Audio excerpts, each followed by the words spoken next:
पाकिस्तान का फट गया ढोल, बीच बजरिया खुर गई पोल। कि टाटा ग्रुप जो है वो पाकिस्तान की सारी इकोनॉमी से बड़ा है। कि कमाल हो गया, यानी कि हद ही हो गई, यानी कि ये क्या बात हुई भाई। 365 बिलियन डॉलर तक जी उनकी कैपिटलाइजेशन पहुंच चुकी है। और अगर आईएमएफ की रिपोर्ट की बात करें तो पूरे पाकिस्तान की इस वक्त जो जीडीपी है 341 बिलियन डॉलर की है। पाकिस्तान की मईशत की तबाही मचाई गई, वो सारी बारूदी सुरंगें अब आकर फटना शुरू हो गई। अगर इसको मुकेश अंबानी, अडानी और 3-4 ग्रुप्स को मिला लिया जाए तो मेरे ख्याल में अगर 10 पाकिस्तान की इकोनॉमी इकट्ठी की जाए तो वो उनकी जो मार्केट वैल्यू होगी इससे कई गुना ज्यादा होगी। कि जो आइडिया ऑफ इंडिया है it is successful then the idea of Pakistan. और जो पाकिस्तान के साथ उस वक्त जो अलहदगी हुई वो बिल्कुल ठीक थी।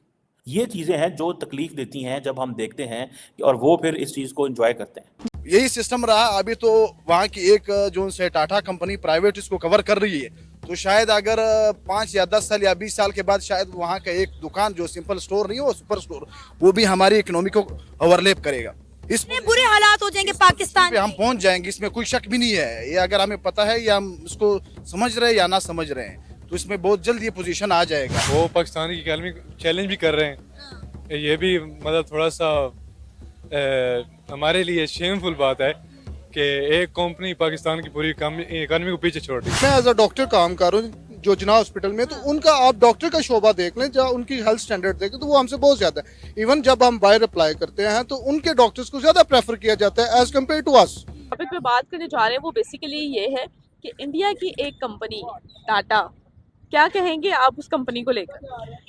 टाटा बेसिकली देखा जाए तो वो जब से सब कंटिनेंट डिवाइड नहीं हुआ था तो उससे पहले भी टाटा एक इंस्टीट्यूट था, Tata institute of fundamental research. तो वो उस ज़माने से इतना इनोवेटिव थे, रिसर्च पे उन लोगों ने बहुत काम किया है। तो इस वजह से जो उनका जीडीपी है वो इसी वजह से आज टोटल पाकिस्तान की सारा का सारा उसके बराबर है, क्योंकि वो रिसर्च और इन चीज़ों पर ज़्यादा फोकस करते हैं। अपनी इकोनॉमिक ग्रोथ आप देखें, उनका टेक्नोलॉजी में उनका रिसर्च देखें, तो वो इस वजह से हमसे आगे है। आज की वीडियो में भाई अब चर्चा करेंगे कि अभी जो रिपोर्ट आई है कुछ दिन पहले, टाटा इंडिया की कंपनी है टाटा, आप सभी जानते हैं और पूरे वर्ल्ड में फेमस है। इसकी मार्केट वैल्यू हो गया भाई 360 बिलियन डॉलर्स के ऊपर, जो कि पाकिस्तान की जीडीपी से भी ज़्यादा है।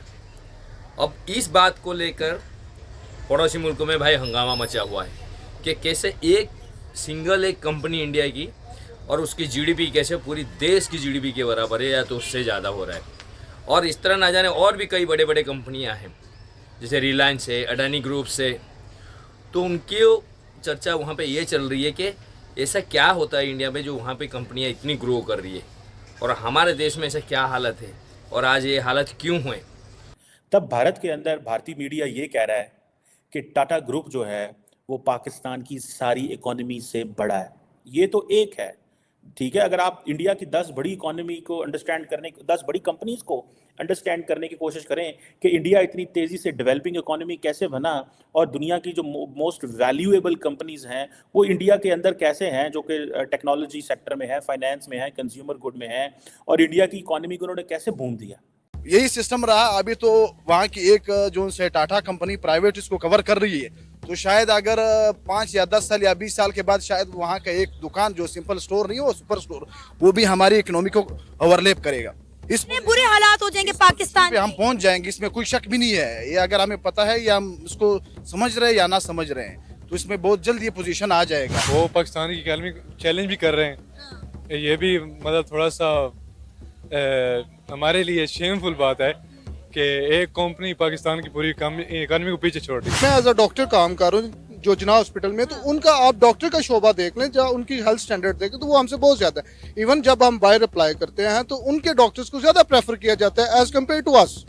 तो ये देखें ना, अगर हम अब हमारा इंडिया के साथ कंपैरिजन नहीं रह गया। हाँ, आपकी इस बात का ये है कि हमारा कंपैरिजन अब अफगानिस्तान के साथ है, नेपाल के साथ है, भूटान के साथ है, इवन हमारे साथ जो बांग्लादेश था जो हमारे से अलग हो गया था वो भी हमसे कहीं से आगे निकल चुका है। रतन टाटा हूँ, अंबानी हूँ, अडवाणी हूँ, जो भी हूँ, उनके पास जो एक डेमोक्रेटिक सिस्टम है वो बहुत बेहतरीन है। जब उनका मुल्क बना वो डेमोक्रेट्स के हाथ में आया। उन्होंने जिस किस्म का कॉन्स्टिट्यूशन तश्कील दिया और जिस किस्म, बेशक इस टाइम मोदी है, मोदी गवर्नमेंट को रन तो कर रहा है बाज़ाहिर।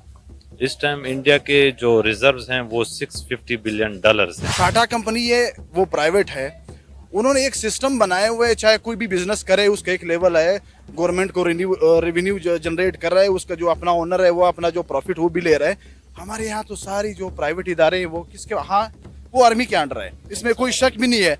ना टैक्स जनरेट हो रहा है, ना रेवेन्यू जनरेट हो रहा है, सारी प्राइवेट सीमेंट की कंपनी किसके यहाँ। जब माइक्रोसॉफ्ट था ना, उसका जो पहला ऑफिस था वो पाकिस्तान में खुला गया था, लेकिन उसके बरक्स जो हमारी जो हम फ्रॉड लोग हैं इसकी वजह से उनको शिफ्ट करना पड़ा इंडिया में।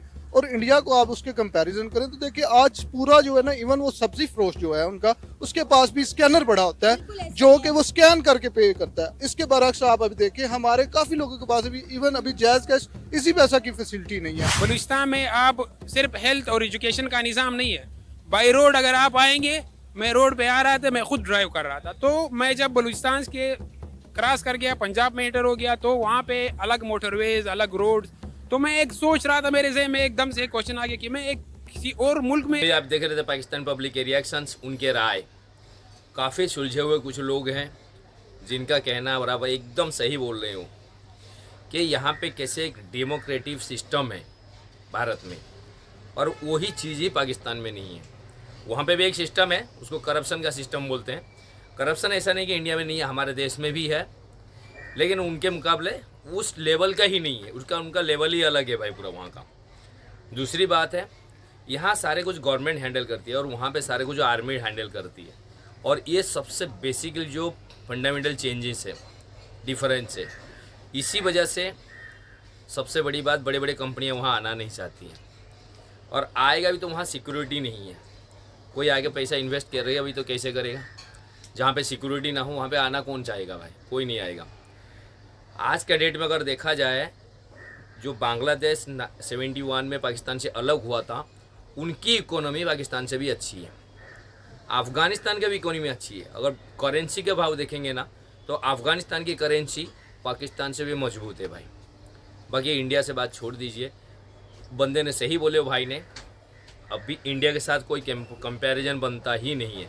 अभी जो कंपैरिजन है उनका, वो अफ़गानिस्तान, सोमालिया, घाना ऐसे अफ्रीकन कंट्रियों के साथ हो चुका है, क्योंकि उनका कहना है, और ये बात सच भी है, कि अभी इंडिया उस लेवल पे नहीं है। भारत बहुत आगे जा चुका है, ज़मीन से लेकर अंतरिक्ष तक फैल चुका है, और उनकी देश 76 साल पहले जहाँ से शुरू हुआ था, आज भी वहीं है।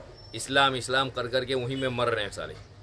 पता नहीं वहाँ सुधरना चाहते हैं कि नहीं। वहाँ के पब्लिक बोलते हैं जैसी पब्लिक है वैसे ही पॉलिटिशियन मिलते हैं। आज के वीडियो में बस इतना ही। मैं मिलूँ।